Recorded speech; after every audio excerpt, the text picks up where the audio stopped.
After 3 months of the iPhone 17 Pro, there's only 3 things that I can come up with that I absolutely love, and that might not sound like a lot, but they're important things. First of all, it's the camera. Second of all, it's the battery.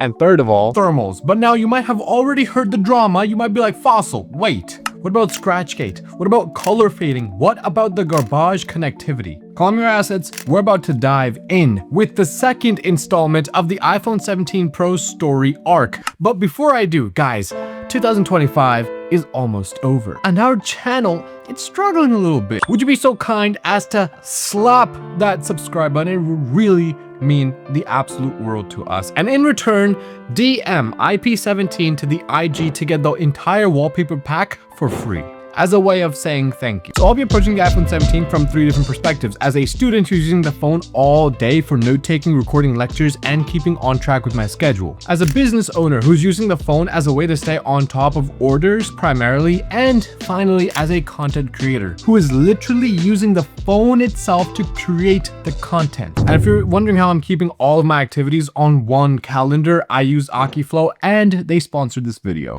Now let's get into the first major feature, the build quality. Is this a hot take? I mean, feel free to comment down below, but these days with the Samsung Edge and the iPhone Air, it feels like I'm being body shamed a little bit. Honestly, I like them. The iPhone 17 Pro build and design actually takes me back to the days of the Galaxy Note 4s and 5s, those like rugged designs that were so blatant it became fashion. And honestly, that's what Apple has done here. I love the ruggedness, even more because as a content creator using this phone like a main camera to film, the build makes it feel more like a capable tool rather than some fragile glass sheet. Now, I get it. For the past 5 years, Apple pole dancers were glazing titanium, right?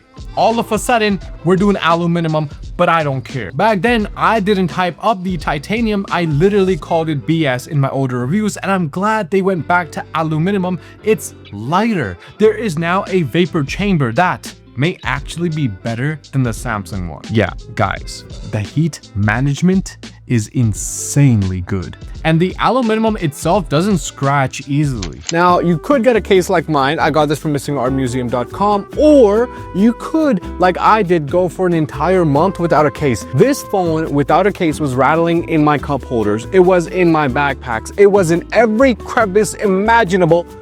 And it's still perfectly fine. Honestly, guys, I think SCRATCHGATE, it's a bit overplayed. I'm gonna talk about this a little bit more, but when you're outside especially, having a matte screen protector just makes everything so much easier to see. So when you got Google Maps on or something like that, or you're even recording content outside, the screen protector really helps reduce all the glare. Right now, I'm pointing this at the sun. Literally, you see that? You can still quite easily make everything out. The matte screen protector also allows me to see all of my day's meetings without any glare. This is the iPHONE app, and it's basically a calendar app that time blocks your entire day for you. And it automatically goes through my Gmail, my Discord servers, my Outlook, all of that using AI, and it pulls all of the events that I have scheduled and adds them to a single calendar. And the time blocking method that it uses just organizes my day a lot easier. At first, I was really confused. Like, Apple said the new body design helps performance, and I'm just sitting here thinking, it's not a Porsche, bro. What do you mean? How is design helping performance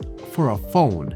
But the secret is the aluminum unibody design coupled with laser welded vapor chamber, allowing for more efficient heat dissipation. So a lot of heat is still being produced by the A19 chip, but it's just being dissipated faster. Phenomenal word. That heat dissipation is a property of the aluminum as opposed to titanium. And now I know I'm like referring to the Z Fold. This is also aluminum. I'm just trying to like switch. I'm giving you guys like a visual switch, okay? So by cooling the device more effectively, the design is actually improving performance too. I can now use the camera for long periods of time without feeling any major heating. We're talking 4K 30p video going for like 20 minutes straight with zero slowdown. And even better, zero heating. That's better than the Osmo Pocket 3, which heats up in 24 minutes and stops recording due to overheating. I can also run games like Asphalt and Genshin Impact, and again, only feel heating after 30 minutes of heavy usage. And even then, any slowdown happens after like 40 to 45 minutes of gaming. And for everything else, we're talking browsing Chrome, WhatsApp calls, Zoom classes, watching hour-long YouTube videos, or taking the phone with you on road trips with data on, YouTube on, and Chrome running, multiple apps going at once, it won't heat. It manages heat incredibly well for all of those like little menial tasks. Now, let's talk about why I bought this phone in the first place. I hate filming in public, I hate talking to a camera in public, and I hate carrying around massive cameras in public. I'm hidden in a truck yard right now. You're gonna have to excuse the trucks in the back. So you could either carry a massive DSLR or get yourself like an Osmo Pocket 3, sit down 700 ducks and have it overheat every 20 minutes, or get yourself this and that's it.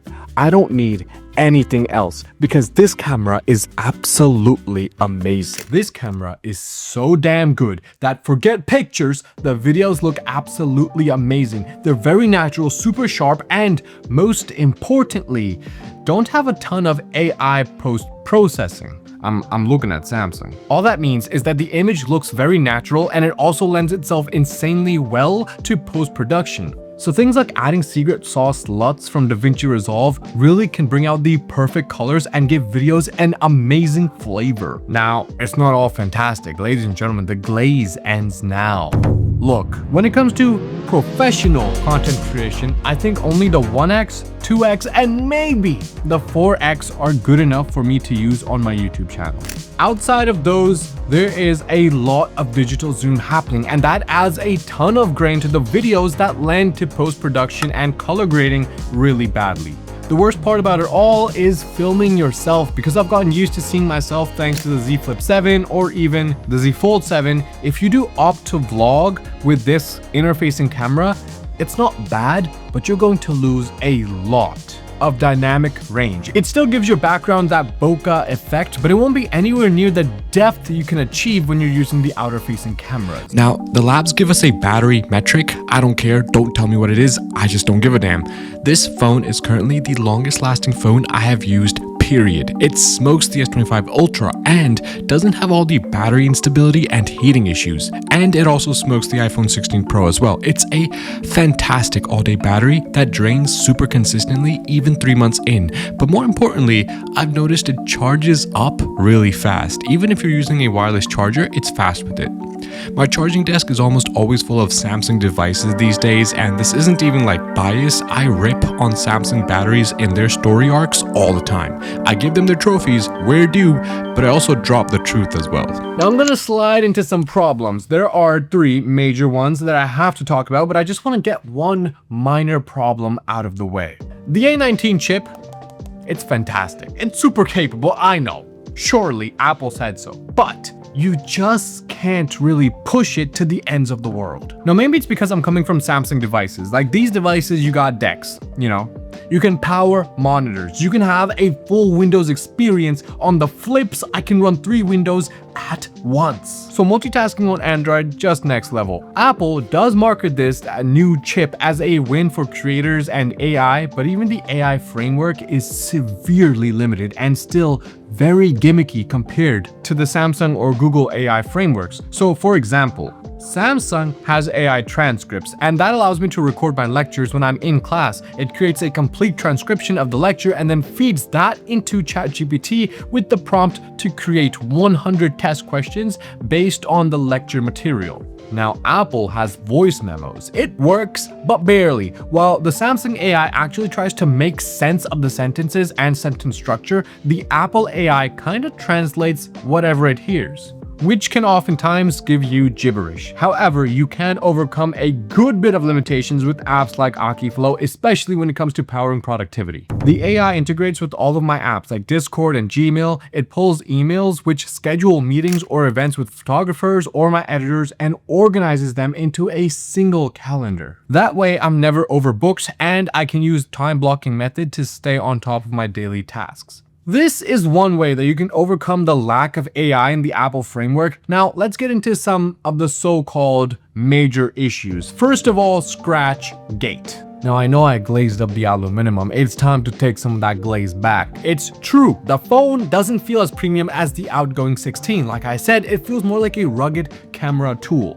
It feels like the old Galaxy Notes. That might offend some users, but more importantly, this camera bump, which is now being called a plateau, is most prone to getting scratched at the edges. You'll need a case, especially if you're keeping it long term, something that can effectively make sure that the cameras are always raised above the surface and protected, because in my opinion, they're the most valuable part of this entire phone. This plateau is different from the camera bumps on the Galaxy S25s and the Pixel Pros because those were metal or glass. This is anodized aluminum. It is easier to scratch than those materials, but definitely not prone to scratching. If you care about the device, you'll be fine. So is it a major problem?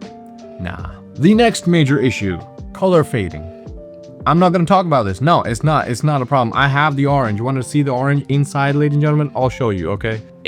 By the way, if you're wondering where the cases are from, missingartmuseum.com. I know they're having some of the supply issues. I know that's thanks to me because you guys keep selling out all the cases. But this is the iPhone 17 Pro snap case. No color fading at all.